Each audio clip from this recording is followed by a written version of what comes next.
Assalamualaikum warahmatullahi wabarakatuh. Selamat bagi teman-teman semuanya. Saya hari ini baru saja dapat hasil dari lab PCR dan hasilnya bahwa saya disampaikan positif kena corona COVID-19. Sehingga saya menyarankan untuk teman-teman hati-hati di luar, di sana banyak sekali virus. Jaga kesehatan, hindari agar supaya tidak terkena corona dan juga agar supaya teman-teman sehat selalu. Saya juga sekarang isolasi mandiri selama 2 minggu.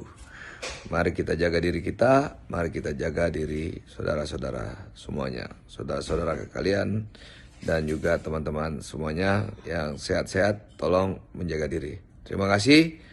Assalamualaikum warahmatullahi wabarakatuh.